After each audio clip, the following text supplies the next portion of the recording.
Faqala ta'ala a'udzu billahi minasyaitonir rajim. Bismillahirrahmanirrahim. Wa nafsi wa ma sawwaha fa alhamaha fujuraha wa taqwaha. Qad aflaha man zakkaha wa qad khaba man dassaha. Shadaqallahul azim. Bapak-bapak dan ibu-ibu jamaah sekalian yang dimuliakan Allah, kita sangat bersyukur, sangat berbahagia karena kita berada di bulan yang penuh dengan rahmat, dengan berkah dan penuh dengan segala kebaikan. Tanpa terasa hari ini kita sudah berada di hari yang keberapa, Ibu? Hari ke-8 ya. Kalau saya mohon maaf, hari ke-9. Mudah-mudahan kita semuanya ibadah saumnya diterima oleh Allah Subhanahu wa taala secara perlahan namun pasti kita mendapatkan seperti yang dijanjikan Rasulullah sallallahu alaihi wasallam. Man shoma ramadhana imanan wa ihtisaban ghufira lahu ma taqaddama min dhanbi. Barang siapa yang puasa Ramadan dengan dasar iman dan ihtisab. Ihtisab itu ada yang mengartikan semata-mata mengharapkan pahala dari Allah. Ghufira lahu ma taqaddama min dhanbi, niscaya dia akan diampuni dosa-dosanya yang terdahulu. Salawat dan salam semoga selalu tercurah limpah kepada Rasulullah Sallallahu Alaihi Wasallam beserta keluarga dan para sahabatnya. Bapak dan Ibu jamaah sekalian, insya Allah pada pertemuan kita hari ini kita akan mulai mengkaji sebuah tema yang diberi nama, temanya Fathul Qulub.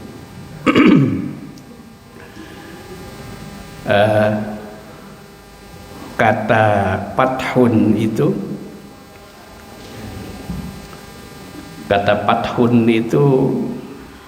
semula berasal dari kata fataha, yaftahu fathan ya. Artinya membuka. Tapi juga terkadang fathun itu berarti kemenangan.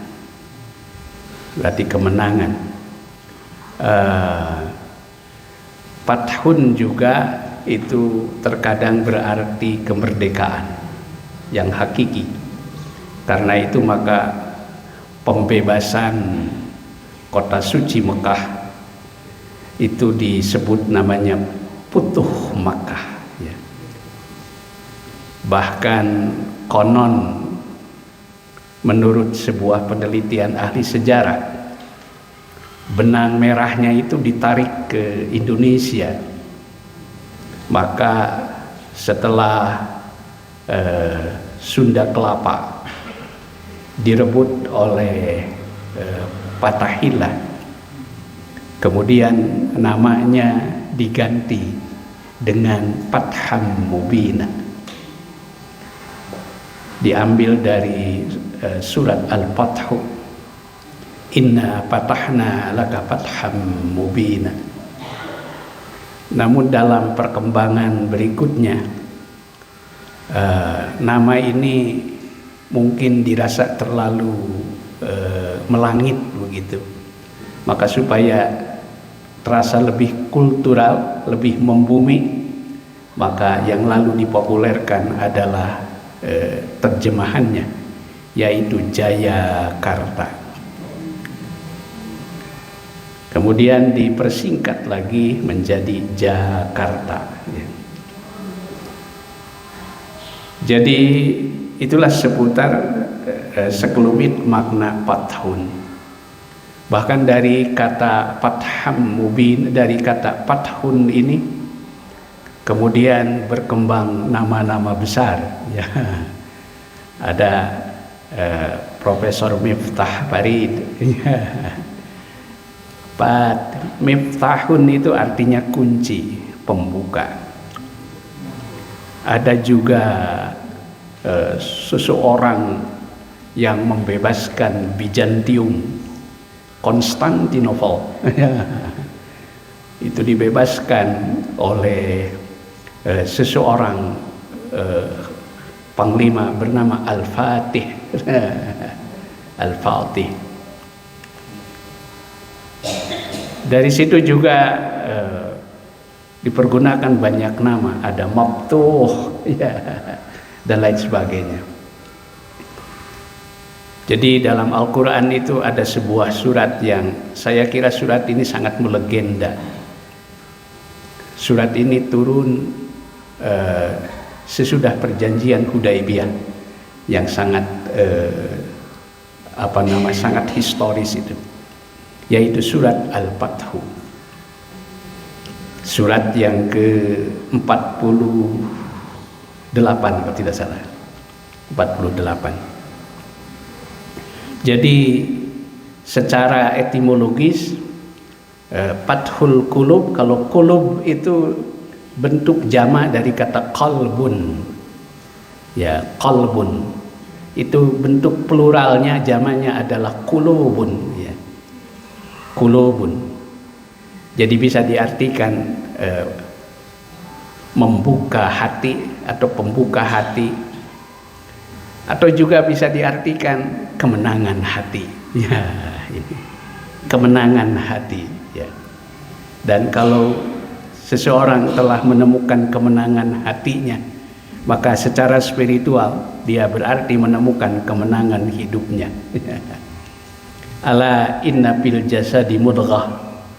Ingat kata Rasulullah bahwa di dalam tubuh manusia itu ada segumpal darah. Ida saluha jasadu kullu. Yang apabila segumpal darah itu baik, sehat, ya, maka sehat pula seluruh tubuhnya. Wa ida fasadat, tapi jika segumpal darah itu rusak, maka fasada jasadu kullu, maka rusak pula seluruh tubuhnya. Ala wahiyal qalbu. Ingat bahwa sesuatu itu adalah qalbu. Kalau Bapak dan Ibu lihat di Google, kajian Fathul Qulub ini sebetulnya sudah cukup lama dikenal.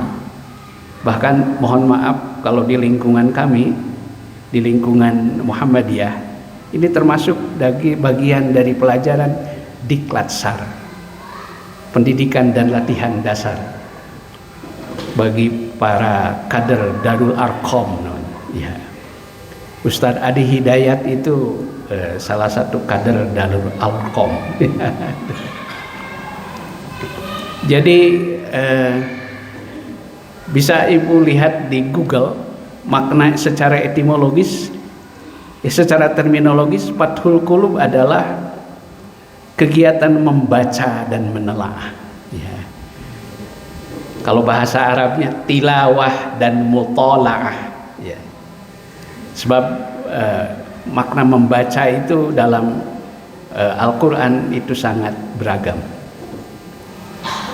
Ada membaca dalam arti tilawah, ada membaca dalam arti qiraah. Kalau membaca huruf itu tilawah, seperti ibu-ibu tilawah Al-Quran yang mungkin ada yang sudah sampai 8 juz, ya, ada yang sudah sampai sekian juz, itu tilawah. Ada populer belakangan ini disebut namanya odoz. Odoz, one day, one juz, ya, itu tilawah. Jadi Fathul Qulub itu intinya adalah tilawah, membaca dalam arti tilawah, dan mutalaah. Sudah jadi bahasa Indonesia, mutalaah, menelaah. menelaah nas Al-Quran dan As-Sunnah dengan tema tertentu. Jadi tematik, ya, dengan tema tertentu. Jadi ini kajian tematik dengan tema tertentu melalui 3 pendekatan. Pendekatan itu bahasa Arabnya madkhal, pintu masuk, ya, melalui 3 pendekatan, 3 madkhal, 3 approach, ya, kalau bahasa pendidikan, 3 pendekatan. Yang pertama adalah pendekatan bayani. Yang kedua pendekatan burhani. Dan yang ketiga pendekatan irfani. Secara sederhana, bayani itu dapat diartikan pendekatan tekstual. Tapi ya tidak hanya sekedar teks, ya. Sebab untuk memahami sebuah teks, apalagi Al-Quran dan As-Sunnah, maka sangat dibutuhkan perangkat-perangkat ilmu alat. Ilmu alat. Kalau orang pesantren namanya ilmu alat, ya. Ilmu alat. Minimal ada 3 ilmu alat yang pokok. Yang pertama ilmu nahu, yang kedua ilmu sharaf, dan yang ketiga ilmu balaghah. Balaghah, kalau kata orang Sukabumi itu singkatan, bala-bala oge bogoh. Balaghah. Kalau nahu itu ilmun yu'rafu bihi an wadhifatul kalimat bil jumlah. Ilmu yang mempelajari tentang kedudukan kata dalam sebuah kalimat. Dengan ilmu itu maka kita akan menjadi tahu mana yang subjek, mana yang predikat, mana yang objek, mana yang keterangan waktu, mana yang keterangan tempat. Itu namanya ilmu nahu. Maka di situ ada yang namanya fi'il, fa'il, maf'ul, ada yang namanya mubtada, khabar. Ya. Itu ilmu nahu. Adapun ilmu sharaf adalah ilmun yu'rafu taghyirul kalimat. Ilmu yang mempelajari tentang taghyir. Taghyir itu perubahan kata. Perubahan kata di dalam satu kalimat. Seperti kata fa'ala, itu yang sering dimunculkan contohnya. Fa'ala, fa'ala, fa'alu, fa'alat. Ya. Itu. Atau fa'ala yaf'alu fa'lan fahuwa fa'ilun wa dzaka maf'ulun if'al la taf'al. Maf'alun mif'alun. Itu sharaf, itu sharaf. Ilmun yu'rafu an taghiril kalimat, itu bil jumlah. Perubahan bentuk kata. Hampir identik dengan morfologi. Morfologi, perubahan bentuk kata. Misalnya dari kata apa tadi itu ya, contohnya doroba yadrobu dorban. Itu kalau di santri suka dipelesetkan, doroba yadribu drum band. Ya. Itu ilmu sharaf. Saya ambil contoh betapa besarnya peranan ilmu sharaf. Mari kita lihat. Ada 3 kalimat dalam Al-Quran tentang saum yang disebutkan oleh Allah sekaligus menunjukkan target ibadah kita. Secara umum disebutkan pertama la'allakum tattaqun. Kemudian pada ayat berikutnya wala'allakum tashkurun. Di ayat berikutnya la'allahum yarshudun. Di situ ada kalimat, semuanya diawali dengan kata la'alla. La'alla itu ternyata menurut kaidah ilmu sharaf itu minimal memiliki 2 makna. La'alla itu. Yang pertama, la'alla itu litaraji namanya. mengandung harapan. Mengandung harapan. Yang dalam bahasa Indonesia sering diterjemahkan dengan kata mudah-mudahan. Ya, mudah-mudahan. La'allakum tattaqun. Mudah-mudahan kamu sekalian menjadi orang-orang yang bertakwa. Tapi karena yang mengatakan mudah-mudahannya adalah Allah, ya, maka pasti dia mendekati kepastian. Tapi terkadang la'alla itu bermakna yang lain. Misalnya litawakku'i namanya, yang menunjukkan makna kecemasan, ya, kecemasan. Misalnya ketika ada seseorang jamaah yang sehari-harinya sering hadir dalam berbagai kegiatan di Masjid Bumi Prima ini, ya, tiba-tiba ya lama menghilang, ya, belum ada kabar. Lalu Bapak dan Ibu berkata, la'allahu maridun. La'allahu maridun. Itu artinya jangan diartikan litaroji. Ya, kalau litaroji itu salah. Mudah-mudahan dia sakit. Masa iya? Itu artinya bukan litaroji, itu maknanya. Itu namanya litawakku'i namanya. Jangan-jangan dia sakit. Di situ ada makna kecemasan. Ini sorok, ya, sorok. Kalau balaghah itu lain lagi, Bu, Bapak sekalian, ceritanya. Ini sekedar contoh kecil saja. Sedikit saja kita salah membaca harokat. Misalnya ada ayat, saya lupa nomor ayatnya, di surat Al-Fatir. Di situ ada firman Allah, innama yakhsyallaha min ibadihil ulama. Innama yakhsyallaha min ibadihil ulama. Itu bacaan yang betul. Tapi kalau sedikit saja salah baca kita, itu maknanya dahsyat perubahan. Misalnya kita baca innama yakhsyallahu min ibadihil ulama. Ya. Ketika dibaca innama yakhsyallaha, sesungguhnya yang takut kepada Allah di antara hamba-hambanya hanyalah para ulama. Ulama sejati, ya.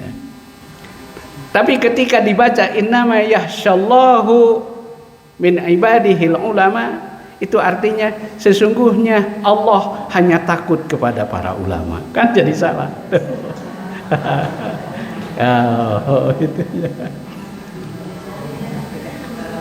Ini bayani. Karena itu bagi pemula boleh mempelajari nas itu melalui terjemah untuk memudahkan. Nah, tapi setelah itu tetap harus melakukan konfirmasi, pendalaman. Baik. Yang kedua adalah burhani, pendekatan burhani. Burhan itu artinya pembuktian kebenaran, pembuktian atas sebuah kebenaran.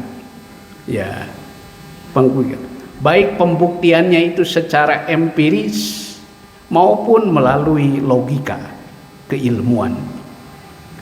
Karena itu maka di dalam Al-Quran itu hampir setiap ayat itu menantang kita.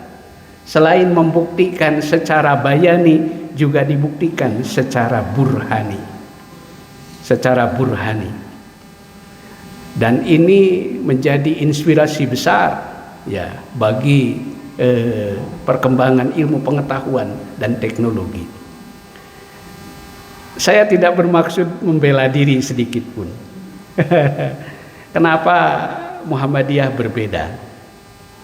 Sebab dalam studi keilmuan bahwa perintah ibadah puasa itu merupakan perintah, ya, ya ayyuhallazina amanu kutiba alaikumus itu adalah masalah ta'abbudi. Ta'abbudi namanya. Sesuatu yang sifatnya ta'abbud. Kalau ta'abbud itu kita tidak boleh tanya. Ya. Itu suka tidak suka, ya, siap tidak siap. Itu sekali perintah tetaplah perintah. Adapun kapan kita memulai dan mengakhiri saum, di situ melibatkan, disebut namanya ta'akkuli. Ta'akkuli namanya. Ta'akkul, melibatkan akal.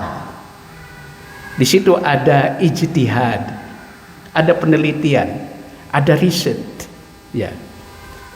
Nah, memang Muhammadiyah itu sejak 2005 yang lalu semakin menegaskan jati dirinya, terutama setelah punya cita-cita besar dengan internasionalisasinya. Maka salah satu gagasan besar yang kalau kata Profesor Haidar Nasir, ini merupakan proyek perjuangan yang sangat ambisius, yang merupakan pekerjaan rumah kaum muslimin yang tertunda selama 14 abad. Yaitu apa? KHGT. Kalender Hijrah Global Tunggal. Ambisi, sangat ambisius. Ketika orang lain punya kalender yang sama, apa memang tidak? Itu ya. Umat Islam memiliki kalender tanggal yang sama. Berangkat dari pertanyaan itu aja. Ya. Maka jangan heran kalau kemudian terjadi perbedaan. Tapi insya Allah, ketika perbedaan itu kedua-duanya atas dasar ijtihad, maka dia tetap mendapatkan reward, tetap mendapatkan balasan di hadapan Allah Subhanahu wa taala.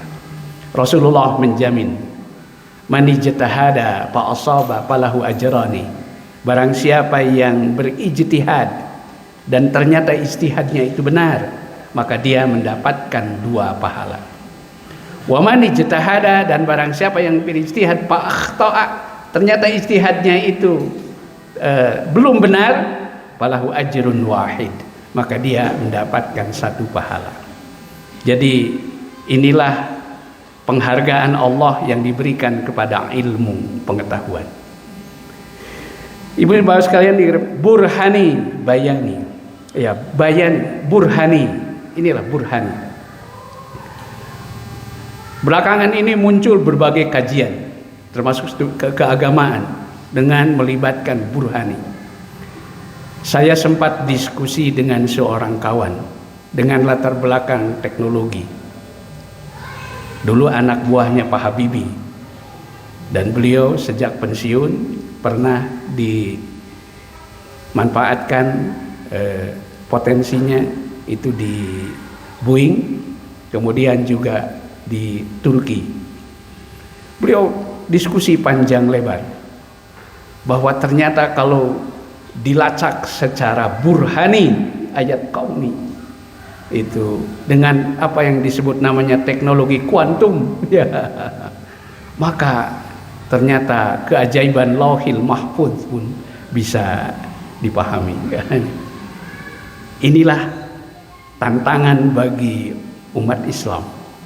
Sehingga mengapa ada satu hadis, barang siapa yang bertafakur, tafakkaru bis-sa'ah khairun min ibadatis sanah.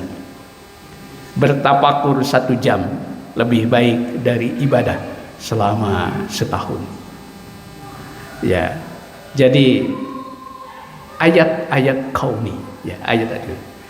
Tetapi ketika akal terlalu diikuti, maka dia cenderung liar. Maka muncullah konsep yang ketiga yang disebut namanya irfani. Irfan itu menghadirkan intuisi, menghadirkan kelembutan, ya, melembutkan, menghadirkan spiritualitas, menghadirkan kepekaan, ya, kepekaan. Itulah irfani. Jadi ibu dan bapak sekalian, nah dengan irfani inilah maka keliaran akal, logika yang terkadang tidak terkendali itu bisa menjadi seimbang, ya, menjadi seimbang. Baik, sesungguhnya program ini sangat sederhana, sangat sederhana. Jadi dia itu dapat disebut sebagai sebetulnya salah satu metode dari tadarus. Tadarus merupakan tadarus dalam arti yang sebenarnya. Karenanya dalam sajian berikutnya kita akan melihat macam-macam tadarus dalam perspektif Fathul Qulub. Pertama adalah tadarus penguatan ruhiyah. Tadarus penguatan ruhiyah. Tadarus kedua, teguh memegang akidah. Tadarus yang ketiga, disiplin dalam beribadah. Tadarus yang keempat, menghidupkan tradisi intelektual. Tadarus yang kelima adalah keteladanan. Yang keenam, beramal saleh. Tadarus yang ketujuh, memperbanyak kawan. Tadarus yang kedelapan, siap berjihad. Siap berjihad. Mohon maaf saya mengutip kata-kata Kiai Ahmad Dahlan. Di buku ini beliau berkata, janganlah kamu berteriak-teriak sanggup membela agama, meskipun harus menyumbangkan jiwamu sekalipun. Jiwamu tak usah kamu tawarkan. Kalau Tuhan menghendakinya, entah dengan jalan sakit atau tidak, tentu akan mati sendiri. Tapi beranikah kamu menawarkan harta badanmu untuk kepentingan agama? Itulah yang lebih diperlukan pada waktu sekarang ini. Jadi jihad yang utama itu adalah jihad harta. Jihad harta. Lihat dalam Al-Quran.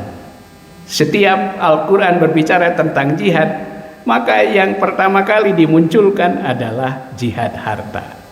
Wajahidu fi sabilillah bi'am walikum wa anfusikum. Berjihadlah kamu sekalian dengan harta dan jiwamu. Harta dulu yang disebutkan. Jadi ini. Yang ke-10 adalah idealisme. Idealisme. Kita hanya akan coba lihat tadarus dengan beberapa ayat, dengan satu ayat saja pada pagi hari ini, ya. Pada pagi hari menjelang siang ini. Kita akan tadarus dengan Quran surat Asy-Syam ayat 7 sampai 10. Insyaallah Bapak dan Ibu sudah hafal ayat ini. Mari kita tilawah bersama-sama. A'udzu billahi minasy syaithanir rajim. Bismillahirrahmanirrahim. Wasyamsi wadduhaha wal qamari idza talaha wan nahari idza jallaha wal laili idza yaghshaha was samaa'i wama banaha wal ardi wama tahaha wa nafsin wama sawwaha fa'alhamaha fujuraha wa taqwaha qad aflaha man zakkaha wa qad khaba man dassaha. Sampai di situ. Bayangkan Allah untuk mengungkapkan sebuah ide besar sampai dia bersumpah dengan beberapa keajaiban di alam raya ini. Wasyamsi wadduhaha, demi matahari dan duhanya. Kita berada di waktu duha. Demi matahari dan waktu duhanya. wal qamari idza talaha, dan demi bulan ketika dia mengikuti sang matahari, ya. Wasyamsi wadhuha wal qamari wan nahari idza jallaha, dan demi siang ketika dia menampakkan segala sesuatu yang ditampakkannya.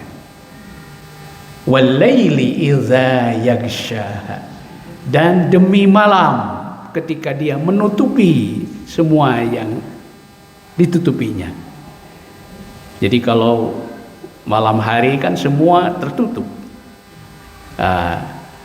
Tapi kalau sudah muncul siang hari, maka semua yang tertutup itu terlihat semuanya. Wa nafsiu, kemudian berikutnya was-samai wa ma banaha, demi langit dan semua yang dibinanya. Wal ardi wa ma tahaha, dan demi bumi serta apa yang dihamparkannya. Ini kita diajak menjelajahi jagat raya, outer journey, jagat raya kehidupan. Sesudah itu lalu kita diajak turun menjelajahi terhadap keajaiban kita sebagai manusia. Ada sesuatu dalam diri manusia itu yang sangat dahsyat, namanya jiwa. Wa nafsi wa ma sawwaha, demi jiwa dan demi kesempurnaan jiwa. Apa yang hendak ditegaskan oleh sekian banyak sumpah-sumpah yang hampir terdiri dari 11 macam itu. Qad aflaha man zakkaha, sungguh betapa beruntungnya orang yang menjaga kesucian dirinya. Ini yang dalam studi belakangan ini dikenal namanya tazkiyatun nafs. Ya, tazkiyatun nafs, yaitu ikhtiar menjaga kesucian diri. Qad aflaha man zakkaha, sungguh beruntung orang yang menjaga kesucian dirinya. Wa qad khaba man dassaha, dan sungguh betapa ruginya orang yang mengotori jiwanya. Jadi dalam perspektif fathul qulub, kemenangan hati itu dimulai dari tazkiyatun nafs. Tazkiyatun nafs, ya. Dimulai dari tazkiyatun nafs. Qad aflaha man zakkaha, sungguh betapa beruntungnya orang yang menjaga kesucian dirinya. Wa qad khaba man dassaha, dan sungguh betapa ruginya orang yang mengotori jiwanya. Saya belum sempat mencatatkan lebih lanjut, ya. Dari ayat ini muncul 3 pandangan. Yang pertama, pandangan yang pertama adalah jika takwa. Di sini kan ada kata kunci. Tadi fa alhamaha fujuraha wa taqwaha. Jika takwa lebih dominan dari fujur, jika takwa lebih dominan dari fujur, ya, kecenderungannya ialah zikrullah. Ini,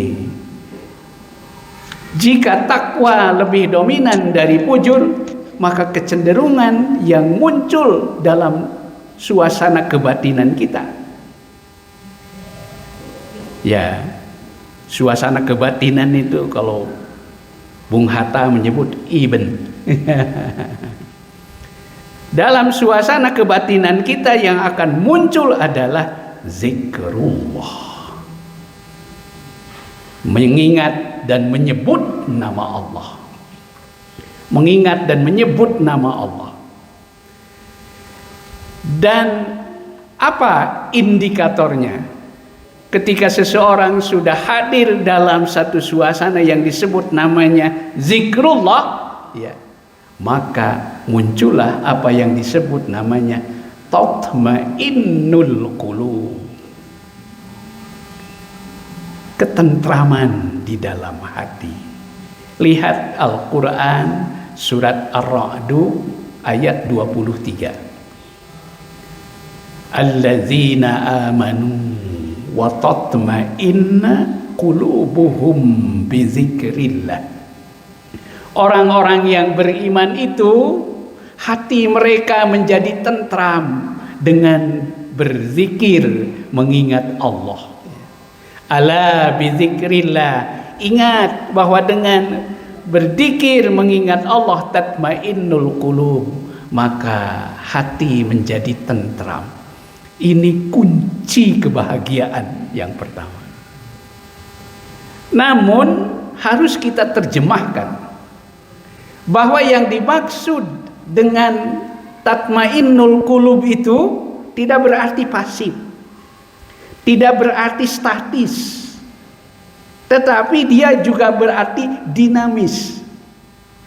Bagaimana kita dapat mengarungi, menjalani kehidupan dengan segala dinamikanya, tapi kita tetap menghadirkan tatmainnul qulub. Artinya apa? Hadirnya stabilitas dalam kehidupan. Ibarat kendaraan, konon katanya, kendaraan yang paling bagus itu adalah kendaraan yang tetap stabil meskipun dia berjalan dalam kecepatan yang tinggi, ataupun dia berada dalam satu medan yang sulit, tapi dia tidak kehilangan keseimbangannya. Inilah makna dari tatmainnul qulub. Jadi saya ingin menegaskan bahwa tatmainnul qulub itu bukan berarti bahwa seseorang itu hidup dalam keadaan pasif. Karena itu maka dalam konsep tazkiyatun nafs, selain ada ikhtiar yang disebut namanya purifikasi, pemurnian hati, juga ada yang disebut namanya dinamisasi. Bagaimana kita supaya tetap dinamis, mobile, kata anak-anak sekarang itu. Kita bisa tetap mobile, tapi kita bisa tetap eksis dalam mengisi, dalam menjalani kehidupan dengan segala dinamikanya. Termasuk nanti bagaimana kita mengimbangi wajah dinamika sosial politik. Maka kami itu selalu berusaha berjalan, terbang dengan dua sayap untuk mengimbangi dinamika kehidupan, apalagi sekarang yang sudah semakin pragmatis. Sayap yang satu adalah sayap yang terus melakukan kontrol, kritik, koreksi. Nah, tapi sayap yang satunya adalah sayap yang mengendalikan harmonisasi. Ini salah satu kata kunci makna dari tatmainnul qulub. Stabilitas. Jadi kita bisa tetap menjaga ikhtiar tazkiyatun nafs walaupun kita tetap terus berkiprah, berkarya, berjuang, mengisi berbagai lini dan ruang-ruang kehidupan. Ini dalam konteks kehidupan kita di dunia. Tatmainnul qulub dalam konteks kehidupan di akhirat, dimensi akhirat, itu ayatnya sangat populer. Bapak dan Ibu sudah sangat mengenal ayat ini. Ya ayyatuhan nafsul mutmainnah irji'i ila rabbiki radiyatan mardiyah fadkhuli fi ibadi wadkhuli jannati. Ya ayyatuhan nafsul mutmainnah, wahai orang-orang yang berjiwa mutmainnah. Insya Allah saya melengkapi catatannya nanti, ya. Nanti saya sharekan. Ketika menjelaskan ayat Ibnu Abbas radhiyallahu anhuma, beliau adalah sepupu Nabi yang tumbuh dalam didikan dan asuhan Rasulullah sallallahu alaihi wasallam. Beliau memaknai ya ayyatuhan nafsul mutmainnah di surat Al-Fajr ayat 30 itu, kata beliau, seseorang itu layak mendapatkan panggilan ya ayyatuhan nafsul mutmainnah setidaknya dia memiliki 5 indikator. 5 indikator. Yang pertama, as-sadiqatu bitauhidillah, yang benar, jujur, ya, mengakui, menerima keyakinannya seutuhnya terhadap tauhid Allah Subhanahu wa taala. Tauhidullah. As-sadiqatu bitauhidillah. Ya. Itu yang pertama. Yang kedua, indikatornya asyakiratu bina'maillah, yaitu jiwa yang selalu bersyukur terhadap nikmat-nikmat Allah. Selalu bersyukur terhadap nikmat-nikmat Allah. Kata anak-anak muda, jangan-jangan yang kurang itu bukan nikmat, katanya gitu. Satu ketika saya ikut sholat di tempat berkumpulnya anak-anak pemuda remaja di kota Bandung, salah satunya di Yonas Poto. Ya. Lalu saya ikut sholat di situ, ada tulisan menarik di situ. Jangan-jangan yang berkurang selama ini dari kita bukan nikmat kita.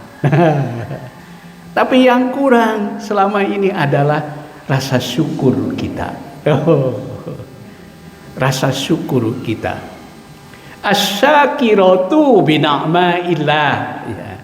Jiwa yang selalu bersyukur terhadap nikmat-nikmat Allah. Yang ketiga, indikator mutmainnah itu adalah as-sabiratu bibalaillah, yaitu jiwa yang selalu sabar. Sabar menghadapi bala. Bala itu ujian. Ujian dari Allah. Sabar menghadapi ujian dari Allah, ya. Jadi kalau sabar itu kan setengah dari saum. Maka kita, didikan yang paling efektif melalui puasa ini adalah kita sedang dilatih dan dididik kesabaran, bahkan menguatkan kesabaran. Jadi kalau di rumah nanti ada sedikit-sedikit yang buat kesel, kita harus ya. Kadang-kadang menjelang buka itu, ya, itu tiba-tiba bapaknya, ya, sama ibunya itu ada miskomunikasi. Maklum kedua-duanya sudah budak.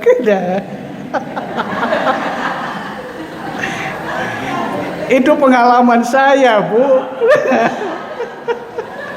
Itu kadang-kadang yang didengar dan disampaikan itu versinya jadi beda.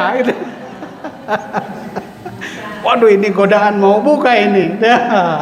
Gitu. As-sabiratu bibalaillah. Saya selalu mengingatkan diri sendiri dan saudara-saudara sekalian. Selama ini memang ada sebagian orang yang salah memahami makna sabar. Sabar itu identik dengan lemah. Apalagi dalam sajian sinetron kita. Orang sabar itu identik dengan orang yang tidak berdaya. Jadi objek penderita. Itu sabar. Ya, akhirnya di kampung saya, di Turki kampung saya itu, ya.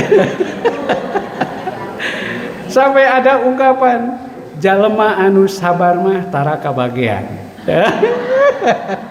Ini salah konsep ini, memahami makna sabar. Justru orang sabar itu hoki. Coba lihat surat Ali Imran ayat 200. Ya ayyuhalladzina amanusbiru. Wahai orang-orang yang beriman, bersabarlah kamu sekalian. Wasabiru, kuatkan kesabaran. Warabitu, dan wah ini lebih dari sabar. Ada yang mengartikan waspadalah. Ribat itu digambarkan seperti seorang prajurit yang ditugaskan berjaga di wilayah perbatasan musuh. Itu namanya ribat. Itu.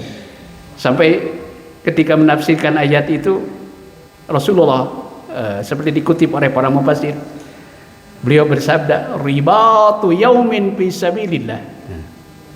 Itu berjaga-jaganya seseorang di jalan Allah, khairun minad dunya wa ma fiha. Lebih baik dibandingkan dengan dunia dan seisinya. Masya Allah. Ya ayyuhalladzina amanusbiru wasabiru warabitu wattaqullaha la'allakum tuflihun. La'allakum tuflihun. Oh, justru hoki orang yang sabar itu. Beruntung, ya. Asal dimaknai secara benar. Ya, salah satu makna sabar itu kata Ibnu Katsir adalah habsun nafs. Kuat menahan diri, mengendalikan diri. Ya, alama la yaqtadihil aqlu aw syar'u. Kuat menahan diri untuk tidak melakukan sesuatu. Ya. Kuat menahan diri untuk tidak melakukan sesuatu yang tidak sesuai dengan tuntunan akal, ya, dan syariat. Ya, itu salah satu makna dari sabar. Karenanya dalam aktualisasinya sabar itu minimal menuntut 4 aktualisasi. Pertama, as-sabru bitta'ah. Sabar dalam ketaatan. Yang kedua, as-sabru anil maksiat. Sabar dalam menjauhi maksiat. Ya, maksiat. Yang ketiga, as-sabru bil musibah. Sabar dalam menghadapi musibah. Dan yang keempat ini tambahan sebagian ulama, yaitu as-sabru bi himmatil aliyah. Sabar dalam meraih cita-cita yang tinggi. Ini hampir sama dengan ungkapan orang Padang. Ada orang Padang di sini? Berakit-rakit ke hulu, berenang-renang ke tepian.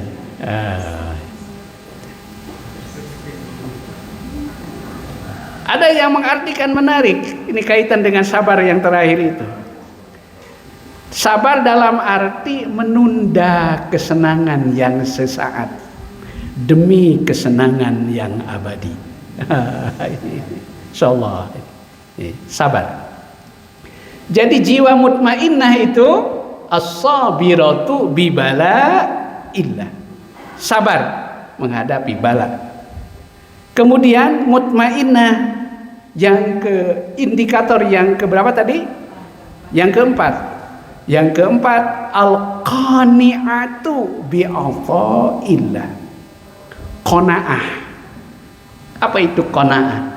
Merasa puas, merasa cukup, merasa kaya. Ya, itu qanaah. Merasa kaya. Ya. Merasa kaya. Artinya kayanya itu bukan hanya kaya finansial, tapi kaya jiwa. Ya, itu qanaah.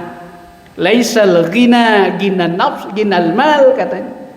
Bukanlah hakikat kekayaan itu semata-mata kaya secara materi finansial, Walakinnal ghina ghina nafs. Tetapi sejatinya kekayaan itu adalah kekayaan jiwa. Qanaah.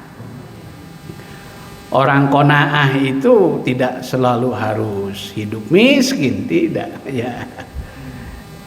Jadi orang qanaah itu boleh jadi secara finansial itu orang yang kaya. Seperti dalam sinetron itu tuh ada tayangan menarik di bulan Ramadan itu. Sinetron para pencari Tuhan, jilid yang ke-14.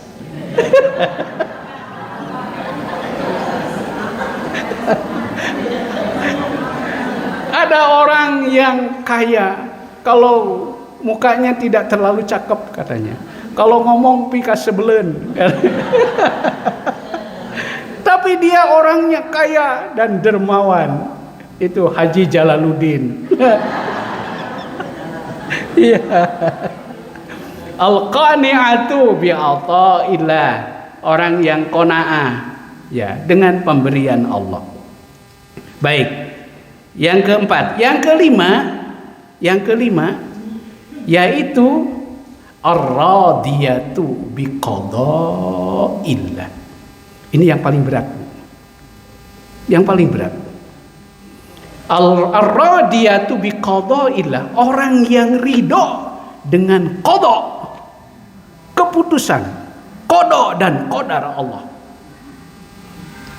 Saya pernah menyampaikan dalam satu kesempatan, kenapa dalam Al-Quran iman kepada qada dan qadar itu tidak disebutkan secara eksplisit.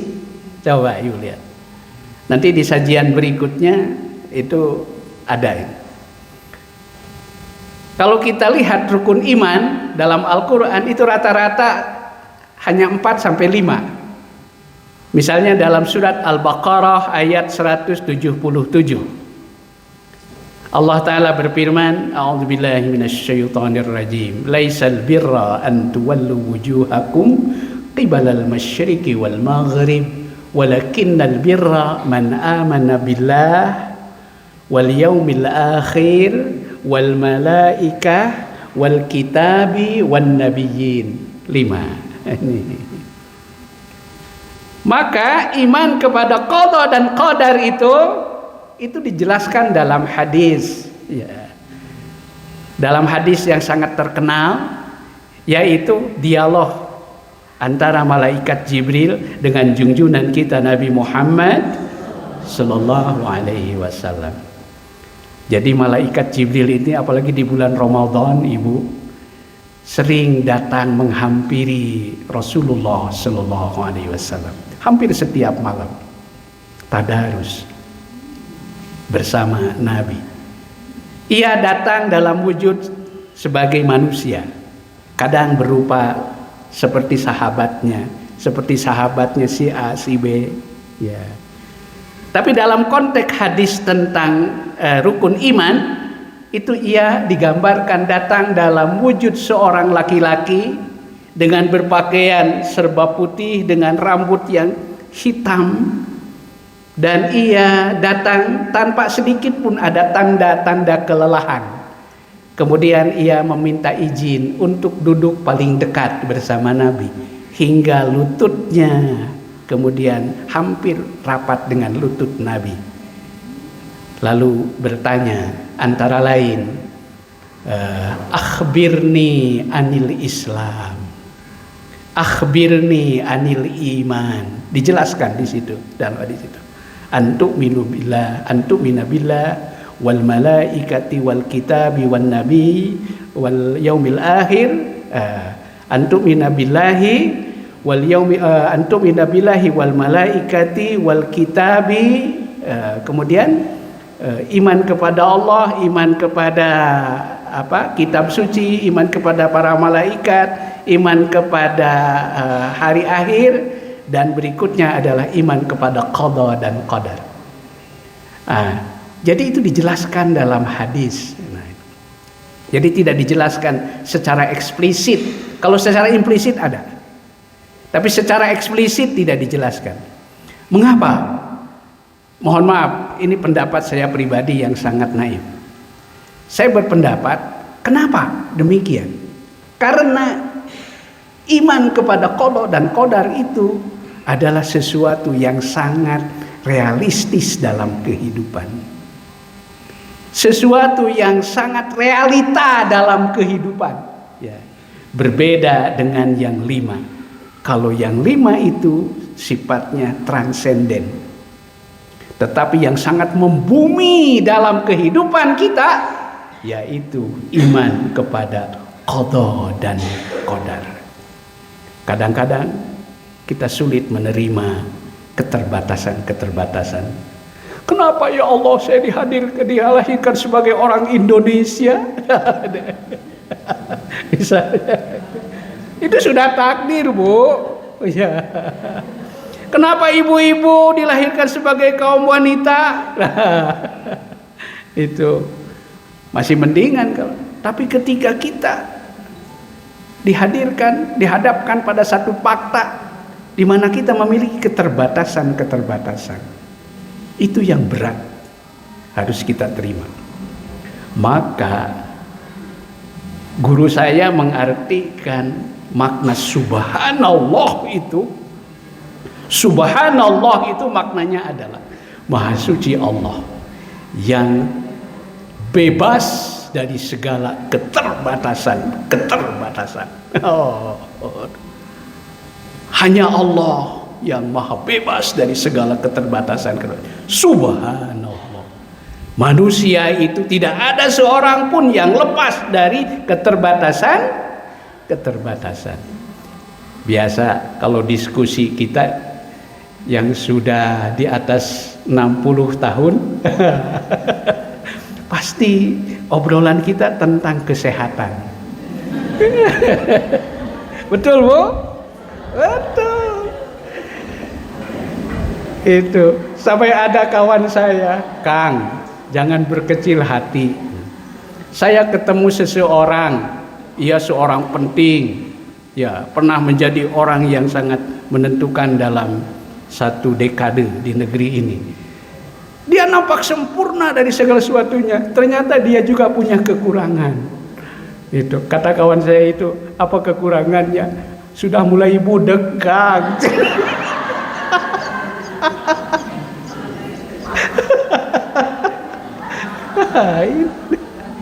Ini ya. Itu hanya Allah.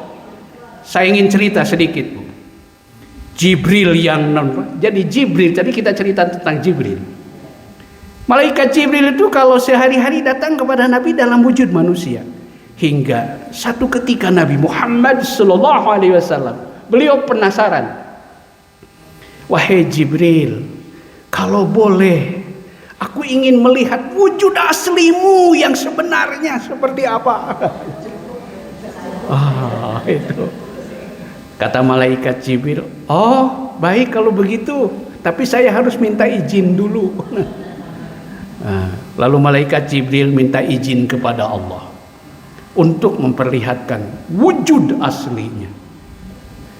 Setelah itu menjelmalah ia menjadi wujud aslinya. Ternyata sepasang sayapnya saja sudah menutupi ufuk timur dan ufuk barat. Insyaallah. Maka ketika itu malaikat Nabi Muhammad itu hampir pingsan, tidak sanggup. Itu baru sepasang sayap. Berapa pasang sayap yang dimiliki malaikat Jibril? Yang dimiliki malaikat Jibril semuanya ada 600 pasang sayap. Lihat dalam kitab Tafsir Al-Qurtubi. Dan kata malaikat Jibril cerita kepada Nabi Muhammad SAW, wujudku asliku ini belum ada apa-apanya.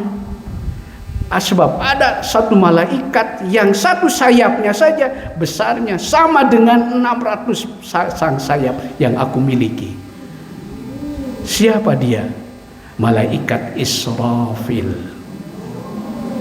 yang kelak akan meniup sangkakala. Akan meniup sangkakala. Tapi Jibril dan Israfil yang sangat perkasa itu pun dia tetap memiliki keterbatasan. hanya Allah yang bebas dari keterbatasan.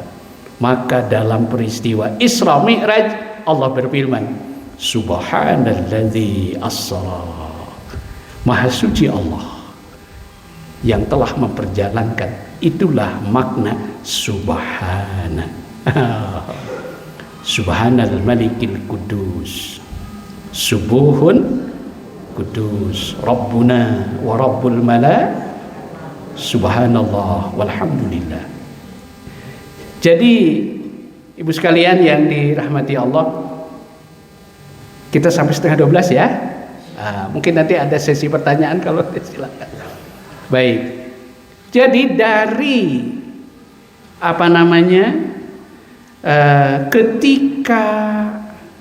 ketika takwa lebih dominan terhadap fujur, maka lahir yang disebut namanya zikrullah. Zikir kepada Allah, dan buahnya adalah hadir yang disebut namanya tatmainnul qulub, baik dalam konteks kehidupan kita di dunia maupun dalam ketika kita nanti menghadap Allah Subhanahu wa ta'ala. Namun apabila takwa seimbang dengan fujur, berorientasi kepada sikap mengutamakan akal, 50-50 ini, maka inilah yang dalam Al-Quran disebut namanya an-nafsul lawwamah. Lihat surat Al-Qiyamah ayat 2. Wala uqsimu bin nafsil lawwamah. Dan aku bersumpah dengan nafsu lawwamah. Ketiga, ada yang disebut namanya an-nafsul ammarah. Apa itu nafsul ammarah? Yaitu potret dominannya fujur daripada takwa. Potret dominannya fujur daripada takwa, dan berorientasi kepada syahwat, kepada nafsu, kepada hedonis. Inilah yang disebut namanya an-nafsul amarah, ya, nafsu amarah. Seperti digambarkan dalam surat Yusuf ayat 53. Innan nafsa la ammaratun bisu'i. Sesungguhnya nafsu itu la ammaratun bisu'i, benar-benar mendorong, menyuruh kepada keburukan. Ini yang disebut namanya nafsu amarah. Kemana dia mendorongnya? Yaitu kepada syahwat, ya, kepada syahwat. Dan kita semua berpotensi untuk itu. Jangankan kita manusia biasa, bayangkan oleh kita sekalian, Nabi Yusuf alaihissalam, seorang nabi yang terjaga, ya. Mungkin kalau orang seperti saya, ya, kalau bapak-bapak insya Allah, ketika berada dalam posisi seperti ketika terkurung di sebuah kamar yang digoda oleh seorang wanita cantik dan berpengaruh, namanya katanya Siti Zulaikha, ya. Orang seperti saya yang sangat naif mungkin sudah terjebak dalam pelukan dosa. Tetapi apa yang menyelamatkan seseorang dari nafsu amarah? Lihat ayat itu. Illa man rahima rabbi. Kecuali orang yang dirahmati oleh Tuhanku. Jadi Bapak dan Ibu, saudaraku yang dirahmati oleh Allah, ternyata ada sebuah kunci rahasia besar yang akan memudahkan kita menuju kemudahan, menuju kebahagiaan, terlebih menuju surganya Allah Subhanahu wa ta'ala. Selain kita berjuang keras untuk meningkatkan kualitas keimanan dan amal soleh, juga apa? Kita setiap saat selalu tidak berhenti untuk memohon, yaitu hadirnya rahmat Allah dalam kehidupan kita. Jadi pada akhirnya yang akan menolong kita itu bukan semata-mata upaya kita, tapi itu karena rahmat Allah subhanahu. La haula wala quwata illa billahil aliyyil azim. Ternyata kata-kata itu menjadi sangat dahsyat. Karena itu menurut hemat saya bukan isapan jempol. Ketika dalam pembukaan Undang-Undang Dasar 45 itu dikatakan atas berkat rahmat Allah. Baru kemudian kalimat berikutnya. Tapi kata pertama adalah atas berkat rahmat Allah. Karena itu yang selalu dimohon oleh kita. Sebelum lupa, di sela-sela taraweh kita setiap 2 rakaat itu perbanyak dzikir.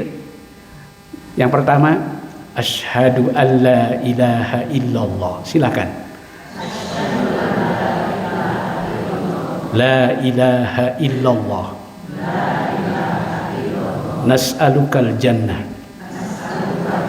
wa na'udzubika minan nar. Allahumma innaka afuwun tuhibbul afwa fa'fu anna.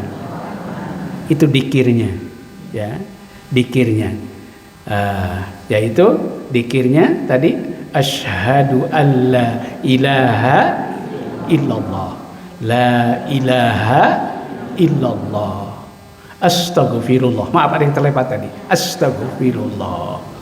Na'udzubika nas'alukal jannah. Atau kalau untuk diri sendiri as'alukal jannah wa a'udzubika minan nar. Allahumma innaka afuwun tuhibbul afwa fa'fu anni. Dan ada satu lagi doa yang harus kita mohonkan kepada Allah. Supaya lebih simpel, saya berikan doanya. Lihat surat Al-Kahfi ayat 10.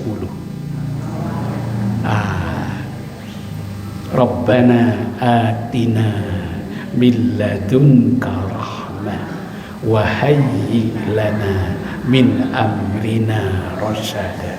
Rabbana atina min ladunka rahmah wa hayyi lana min amrina rasyada.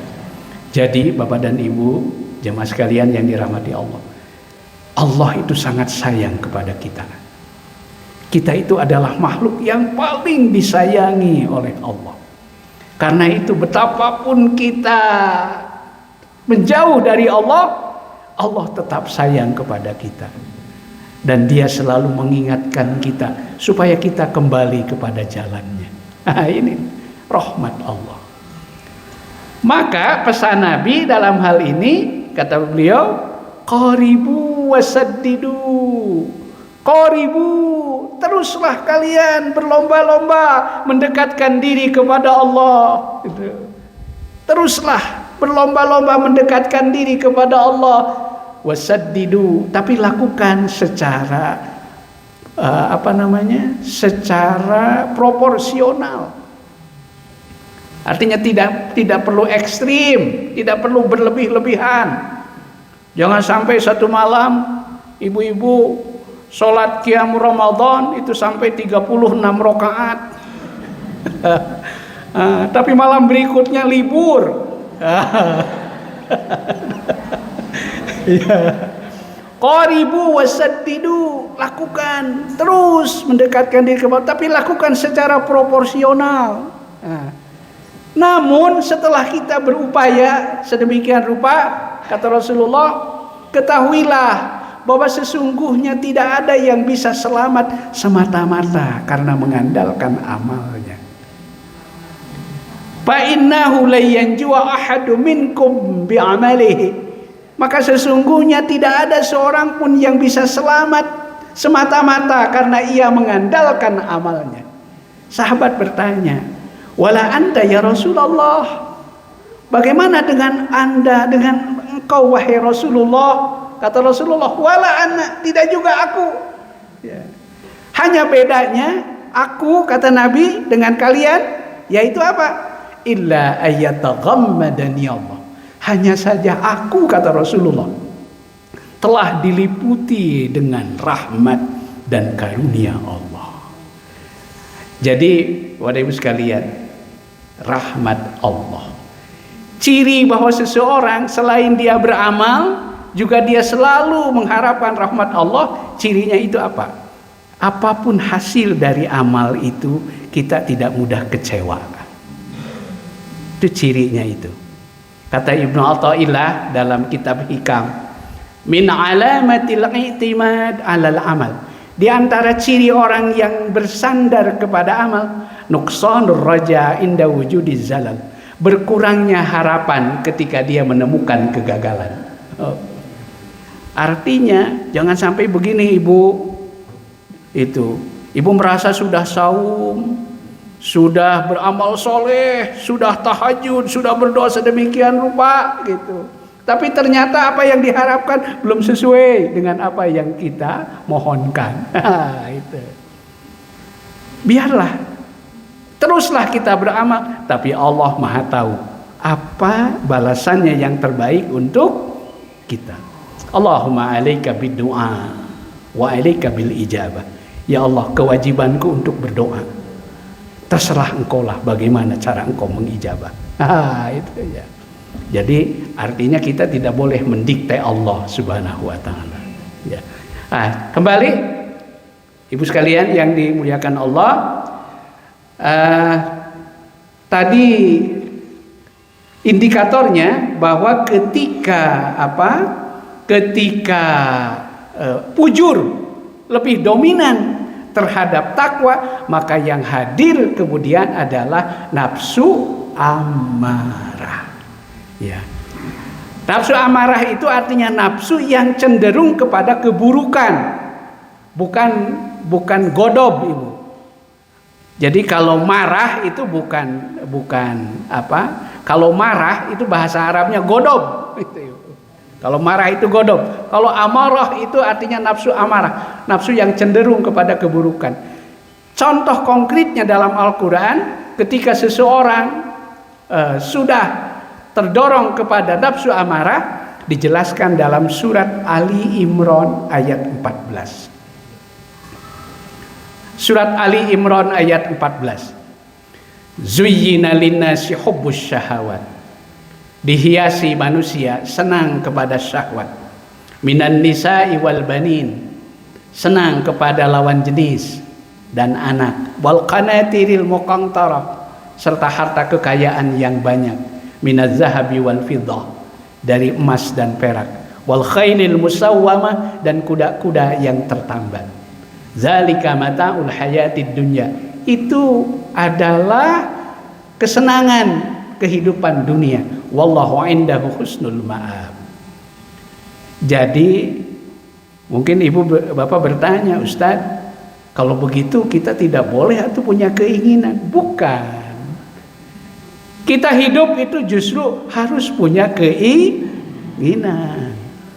Saur Pak Ahmad Heriawan mah nuju janten gubernur. Itu saya masih ingat kata-kata beliau. Itu etos filosofi hidup orang Sunda macam sederhana. Boga kahayang, boga kadaek, boga kabisa. Tiga. Boga kahayang, boga kadaek, boga kabisa.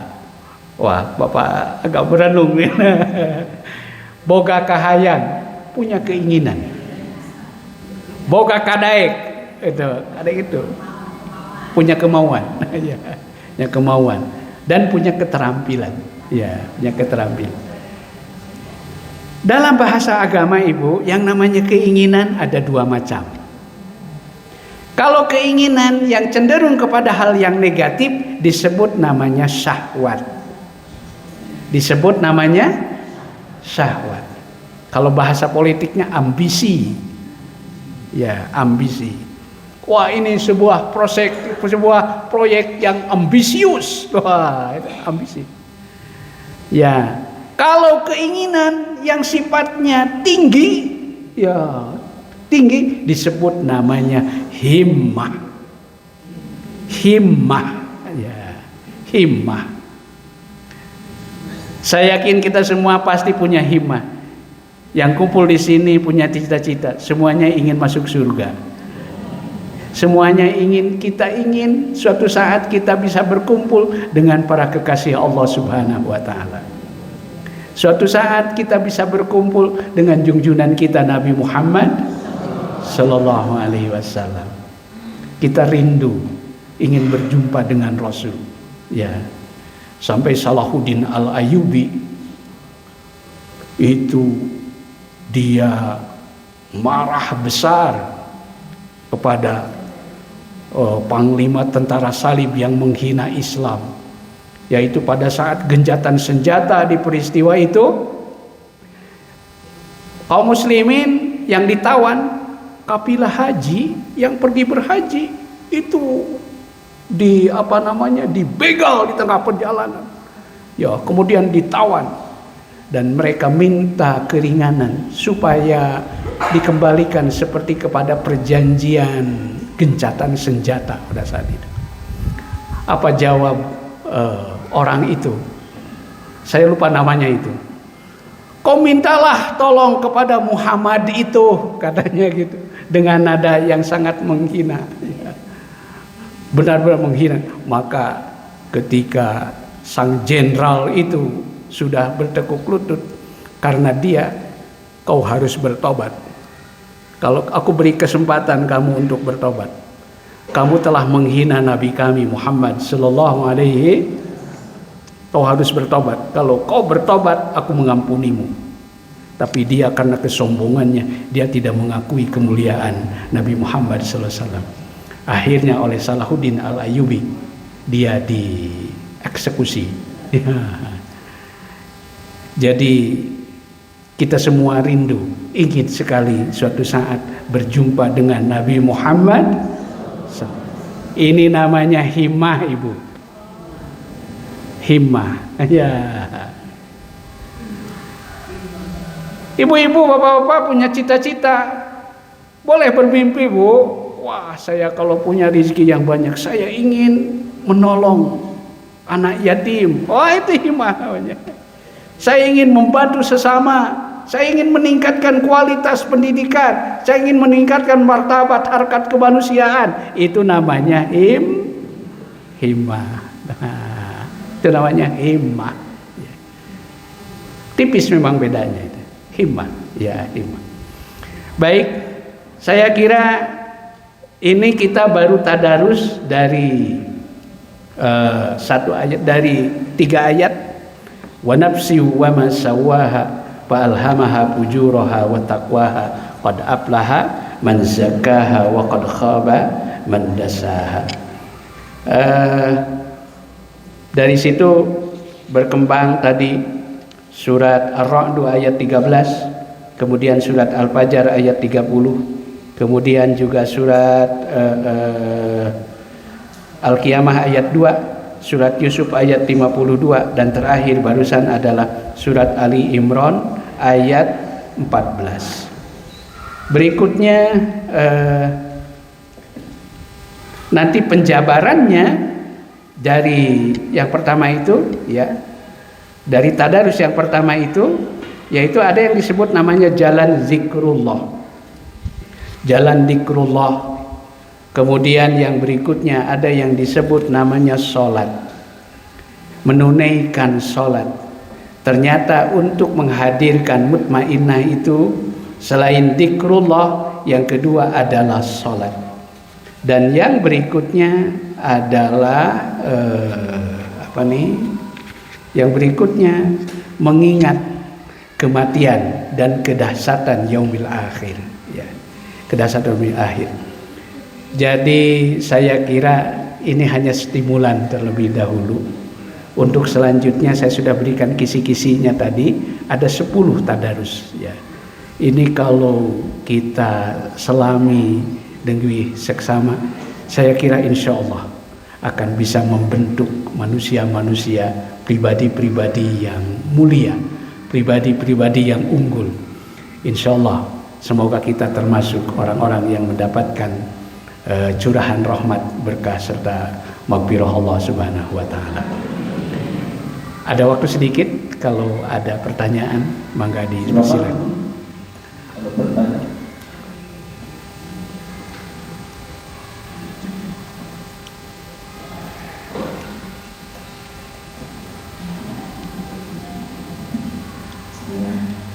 Assalamualaikum warahmatullahi wabarakatuh. Waalaikumsalam warahmatullahi. Ustaz, saya ingin bertanya tentang zikrullah.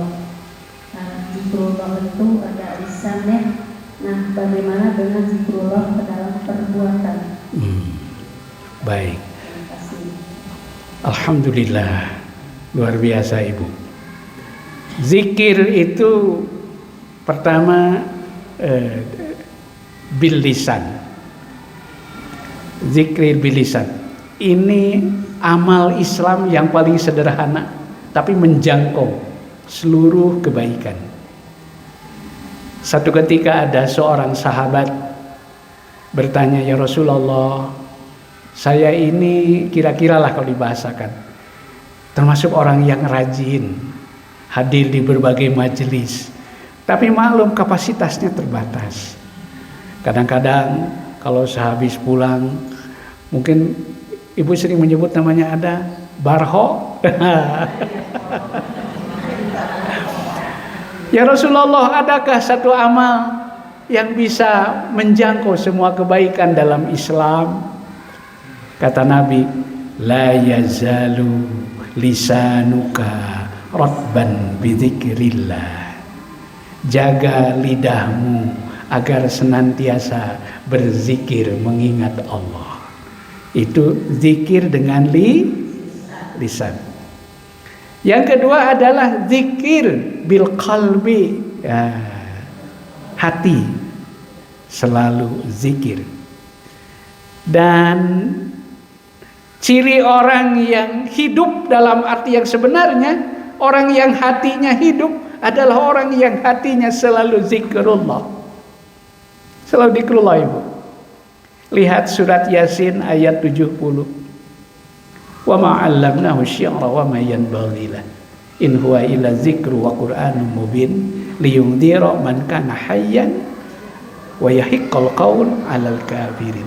Yang dimaksud hidup di situ Ibu, menurut Ibnul Qayyim Al-Jauzi, bukan hidup secara fisik, tapi hidup dalam arti ruhaninya, ruhiyahnya. Dia selalu hidup, hatinya selalu merasa dirinya, paling tidak merasa dirinya dekat dengan Allah Subhanahu wa taala.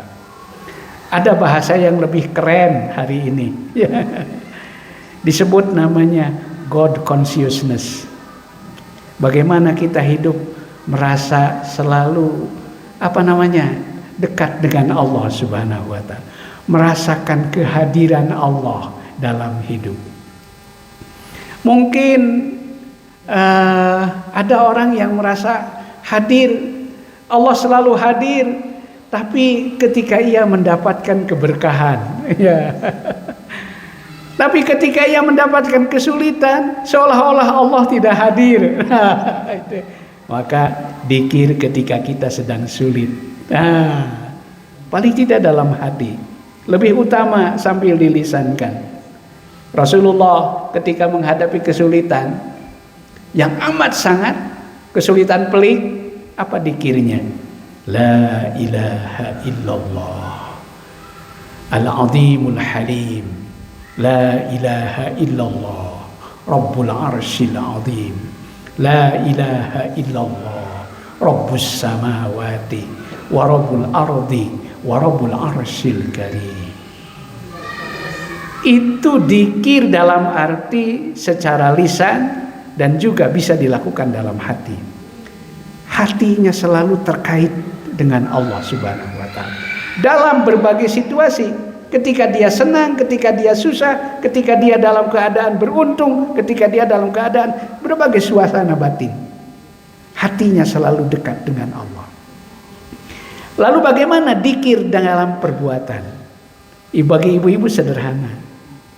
Ketika ibu memasak, Ya, ya Allah, saya ingin memasak dengan masakan yang enak untuk membahagiakan suami, anak-anak, dan keluarga.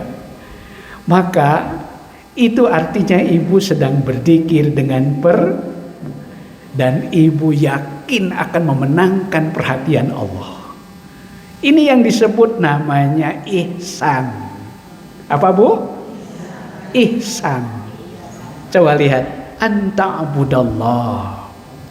Engkau beribadah kepada Allah ka'annaka tarahu, seakan-akan engkau melihat Dia. Fa illam takun tarahu, jika engkau belum merasa melihat Dia, fa innahu yaraka, maka sesungguhnya Dia melihat engkau. Supaya ibu dapat berzikir dengan perbuatan, maka lakukan segala sesuatu dengan ihsan. Ihsan itu niatnya bukan untuk yang lain. Saya 100% percaya ibu-ibu ketika masak dengan enak di rumah untuk suami, untuk keluarga, ya saya yakin motivasinya bukan karena ibu ingin ditambah budgeting rumah tangga. Barangkali kalau saya masak enak nanti bisa ditambah, itu mah bonus, Bu. Ihsan itu karena Allah. Motifnya semuanya sepenuhnya karena, tapi ihsan itu juga dilakukan. Segala sesuatu minimal ihsan itu lakukan sesuatu tidak asal-asalan. Kalau dalam konteks ibadah, kalau kita wudu jangan asal wudu. Kalau kita sholat jangan asal. Ibu baca Al-Quran jangan asal baca. Maka ibu tadi sebelum kita ngaji, ibu masuk program namanya Tahsinul Quran.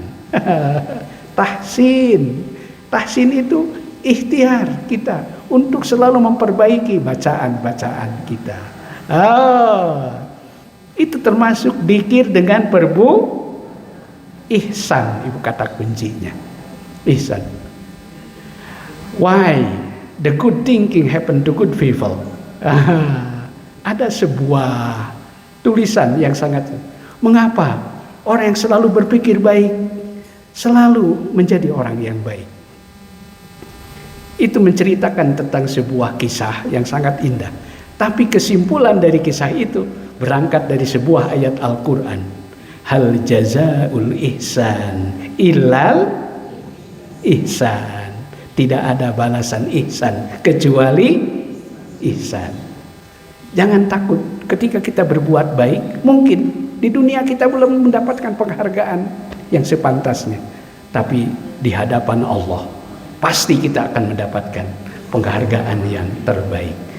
Mari semoga kita semuanya di bulan yang mulia ini kita mendapatkan curahan rahmat, berkah dan maghfirah Allah Subhanahu wa taala.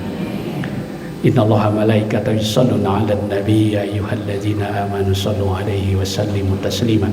Allahumma shalli 'ala sayyidina Muhammad wa 'ala alihi wa sahbihi wa barik wa sallim. Amin ya Allah ya rabbal alamin. Alhamdulillahi rabbil alamin. Hamdan yuwafi ni'amahu wa yukafi mazidah. Ya rabbana lakal hamd kama yanbaghi li jalali wajhika wa 'azimi sultanik. Allahumma salli ala sayyidina Muhammad wa ala ali sayyidina Muhammad salatan tunjina biha min jami'il ahwali wal afat wa taqdilana biha jami'al hajat wa tutahhiruna biha min jami'is sayyi'at wa tarfa'una biha 'indaka 'ala darajat wa tuballighuna biha aqsal ghayat min jami'il khairat bil hayati wa ba'dal mamat. Allahumma inna nas'aluka mujibati rahmatik wa azaima maghfiratik wassalamata min kulli ismin wal ghanimata min kulli birrin wal fawza bil jannah wan najata minan nar.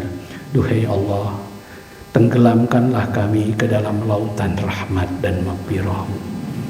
Jadikanlah kami berada dalam keadaan di mana Engkau selalu bersama kami. Duhai Allah yang Maha Rahman dan Maha Rahim, jadikanlah bulan suci Ramadan ini sebagai sesuatu yang istimewa bagi kami, dan kami termasuk orang-orang yang memperlakukan bulan Ramadan secara istimewa. ربنا ظلمنا أنفسنا وإن لم تغفر لنا وترحمنا لنكونن من الخاسرين ربنا تقبل منا صلاتنا وصيامنا وقيامنا وركوعنا وسجودنا وتعبدنا وتخشعنا وتضرعنا وتمم تقصيرنا ربنا تقبل منا إنك أنت السميع العليم وتب علينا إنك أنت التواب الرحيم ربنا آتنا من لدنك رحمة وهيئ لنا من أمرنا رشدا ربنا آتنا من لدنك رحمة وهيئ لنا من أمرنا رشدا ربنا آتنا من لدنك رحمة وهيئ لنا من أمرنا رشدا ربنا آتنا في الدنيا حسنة وفي الآخرة حسنة وقنا عذاب النار وصلى الله على خير خلقه سيدنا محمد وعلى آله وصحبه وسلم سبحان ربك رب العزة عما يصفون وسلام على المرسلين والحمد لله رب العالمين نصر من الله وفتح قريب وبشير المؤمنين السلام عليكم ورحمة الله وبركاته.